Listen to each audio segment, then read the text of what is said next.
आमतौर पे समंदर की कोस्ट लाइन बढ़ाने के लिए आर्टिफिशियल आइलैंड्स बनाए जाते हैं और इनकी जीती जागती मिसाल दुबई के पाम आइलैंड्स हैं। समंदर की लहरों के खिलाफ जाकर वहां जमीन के टुकड़ों को बनाना वाकई एक मुश्किल तरीन चैलेंज होता है।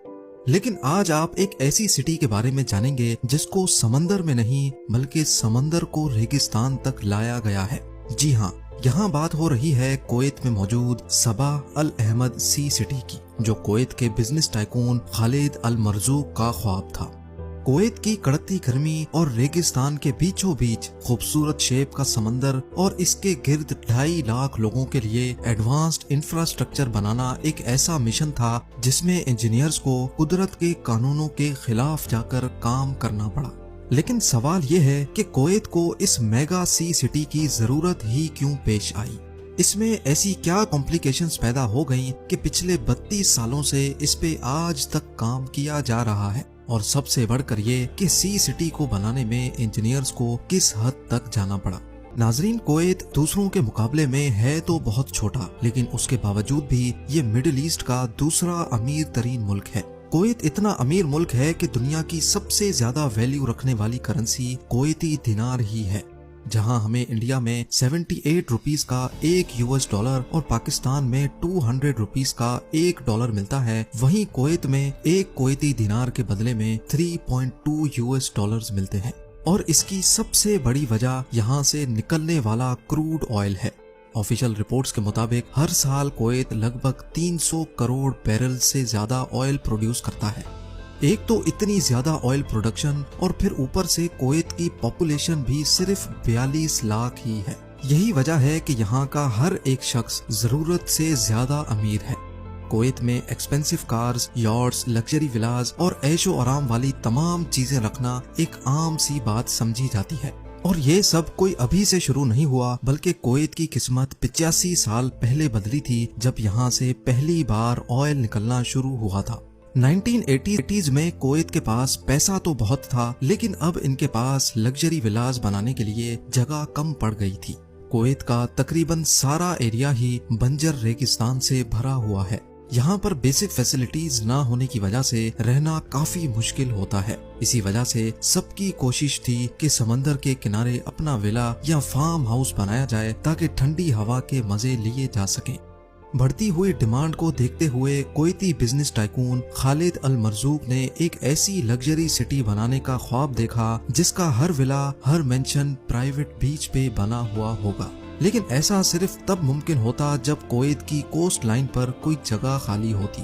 कुवैत सिटी पहले ही आधे से ज्यादा कोस्ट को कवर कर बैठी थी और बकाया बच जाने वाले कोस्ट पर कई प्रोजेक्ट्स पहले ही बन चुके थे। सऊदी अरब के बॉर्डर से सिर्फ 15 किलोमीटर पहले पर्शियन गल्फ पे एक नेचुरल क्रीक सिस्टम बना हुआ था।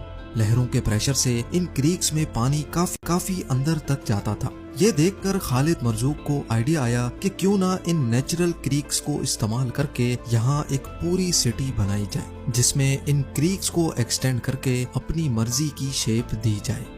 ख्वाब तो उन्होंने देखा था, लेकिन इसको पूरा करना किस हद तक मुश्किलात को बढ़ा देगा, ये किसी के वहमो गुमान में भी नहीं था। अब नॉर्मली होता यूं है कि नेचुरल कोस्ट लाइन्स हवा और लहरों के प्रेशर से बनती हैं। अगर कोस्ट लाइन को ऑल्टर या चेंज करने की कोशिश की जाए तो ये कुछ ही दिनों में वापस अपनी ओरिजिनल हालत में आ जाती हैं, क्योंकि इनका मुकाबला कुदरत से होता है। अब अगर रेगिस्तान में ऐसा क्रीक सिस्टम बनाना हो जिसकी शेप भी पसंद की हो और ये नेचुरल पावर्स उसकी शक्ल भी ना बिगाड़े, तो इसके लिए ऐसी प्लानिंग की जरूरत होती है जो कुदरत के कानूनों के खिलाफ जाकर काम करे। और यहाँ भी कुछ ऐसी ही प्लानिंग की जरूरत थी। 1986 में खालिद अल मरजूक के बेटे फवाज अल मरजूक ने एक ब्रिटिश इंजीनियरिंग डिजाइन कंपनी से कॉन्ट्रैक्ट किया, जिन्होंने दिन रात एक करके कंप्यूटर सिमुलेशन की मदद से इस मेगा प्रोजेक्ट का डिजाइन बनाया। नेचुरली यहाँ सिर्फ 2 टाइडल क्रीक्स थी, लेकिन 2 क्रीक्स मजीद बनाने का फैसला किया गया। कौन सी क्रीक कहां से निकलेगी, उस पर हवा और लहरों का कितना प्रेशर होगा, ये सारी कैलकुलेशंस करके जिन क्रीक्स पर पानी का ज्यादा प्रेशर था उनको स्प्लिट करके एक डिजाइन बनाया गया। लेकिन अभी मामला प्लानिंग फेज में ही था कि एक बहुत बड़ी मुसीबत आ खड़ी हुई। 1990 में इराक ने कुवैत पर हमला कर दिया।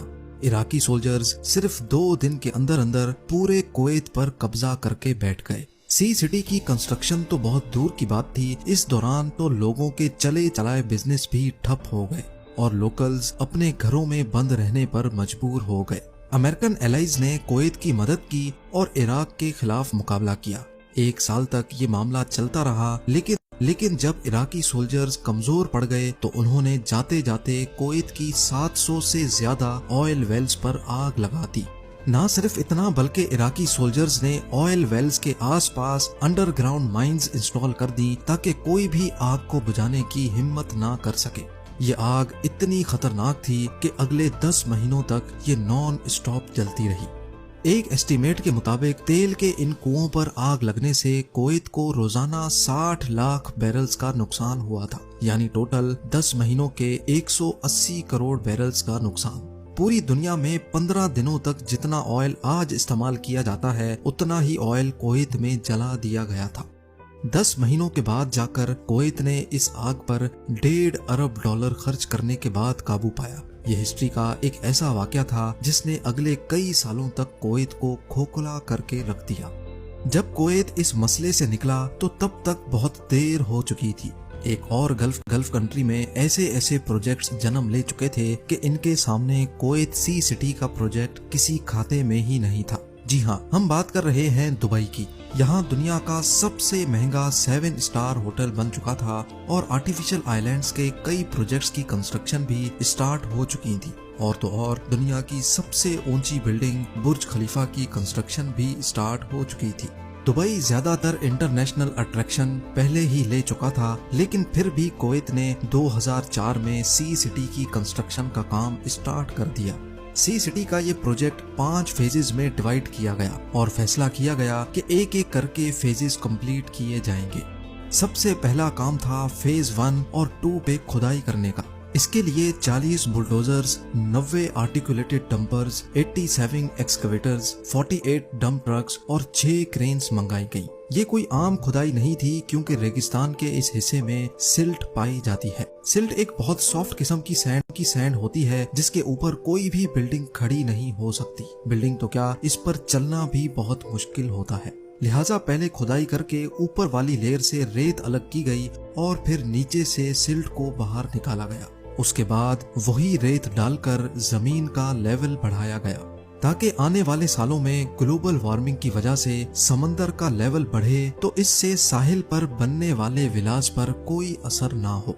इस प्रोजेक्ट में सिल्ट और रेत की खुदाई बहुत मास लेवल पे की गई थी। कई महीनों तक 24 घंटे वर्कर्स की एक आर्मी इस काम पे लगी रही। प्रोजेक्ट डायरेक्टर के एस्टीमेट के मुताबिक सी सिटी के फेज 1, 2 और 3 में से total 74 million cubic metre sand निकाली गई। ये तकरीबन इतनी ज्यादा रेत थी कि इससे अहमदाबाद में वाक़े दुनिया का सबसे बड़ा क्रिकेट स्टेडियम 20 मरतबा भरा जा सकता है।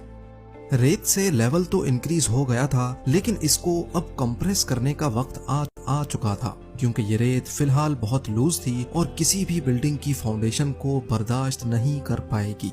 कंप्रेशन के लिए क्रेन से 15,000 केजी का वेट जमीन पर गिराया जाता।